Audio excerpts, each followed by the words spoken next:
speaker, Yuan, will inspire us to fundamentally reframe our relationship with fear. He argues that true bravery is the wisdom to navigate it. Please welcome him as he presents Fear Wisely, Live Bravely.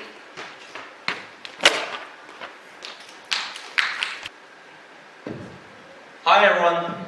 So first, let's imagine this. It's late at night. You're alone at home and you're watching a horror movie. Suddenly, somebody is knocking on the door. In that instant, your heart leaps into your throat. Your bodies stiffen as if you've been turned to stone. In that instant, what do you feel? Fear. We all know that feeling. The racing heartbeat, the sweaty palms, the body on high alert. But here's the question. Why do we feel fear even if there's no real danger? Why, in the safest age humanity has ever been in, do we still feel like there's a predator hiding nearby? To answer that question, we need to take a step back, thousands of years back, to the age where fear was first born. It was an unforgiving world, where missing even a single sign of danger could mean death. To survive, our ancestors needed a system that could help them to be alert at all times. Something that is faster than thought and sharper than logic. And that system was fear, a masterpiece of evolution, alarm, finely tuned over millions of years to keep our ancestors alive. But here's the thing. This system was not built to be accurate. It was built to be protective. Evolution didn't care whether our ancestors got frightened too much because of fear. It cared whether our ancestors survived. And so, when fear has a choice, it always chose caution. If our ancestors mistake a shadow for a snake, they will only jump. But mistaking a snake for a shadow, that could end their lives. That's why certain fears are etched into our DNA. Heights, darkness, snakes, spiders, those were random phobias. They were survival strategies. The people who kept their distance from cliffs lived longer than those who leaned too close.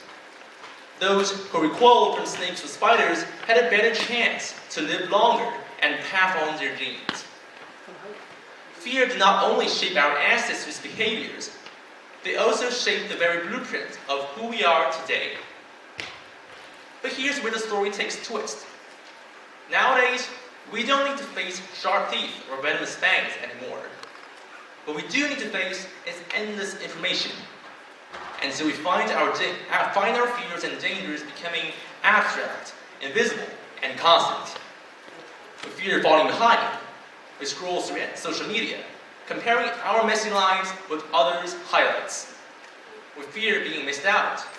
There are new jokes, new trends, and new news popping up every hour, each one demanding our attention as if it was a matter of survival. But our brain wasn't built to conquer these dangers. It was built to spot a predator in the bushes, not to get rid of 1,000 notifications every day. And so we find ourselves trapped in a paradox. We live in the safest age humanity has ever been in, yet we do not feel fear fading, but transforming into a constant state of anxiety. Our body lives in the digital age, but our brains, they still run on Stone Age software. So what should we do? Do we want to erase it? No. We need to translate it. Translate fear and reinterpret it into the context that we use it today. So the first way we can do that is by transferring fear's signals. So let's take social fear, for example. When you're afraid of social speaking, like speaking in front of the public, like what I'm doing now, just ask yourself, is this real danger, or am I just fearing judgment? And by that way, you just don't feel fear so serious anymore. And think about fear of the future. That knot in your stomach before a big exam. Just ask yourself, what can I do today? and reinterpret the fear so that we can take a small step every day and prepare ourselves for tomorrow. And another tool that we can use, we can translate our words, change the words we use for fear. So let's take a really easy example. We use the phrase, I'm afraid, all the time. I'm afraid of the dark. That's primal fear. I'm afraid of public speaking. That's not primal fear. That's modern anxiety. I'm afraid it can't come. That's not fear at all, just politeness. But the problem is, our brain can't fix out whether we are in primal fear, whether I'm saying I'm afraid of the dark, or I'm afraid it can't come. And so the alarm goes off again and again because our brain thinks that we are in constant danger. So what we can do is that we can change our words. Instead of saying, I'm afraid of public speaking, just use another sentence. Public speaking makes me uncomfortable. And suddenly, the threat doesn't seem so serious anymore. So we have two tools. First, we can interpret fear's signals. And the next tool is that we can change the words we use for fear. Neither erases fear, but both lets us think that this fear is not so serious anymore. And if we take a step back, we see an even bigger truth. Fear is not the only masterpiece of evolution. Alongside it stands another force, which is curiosity. While fear makes our body alert, curiosity pushes us forward.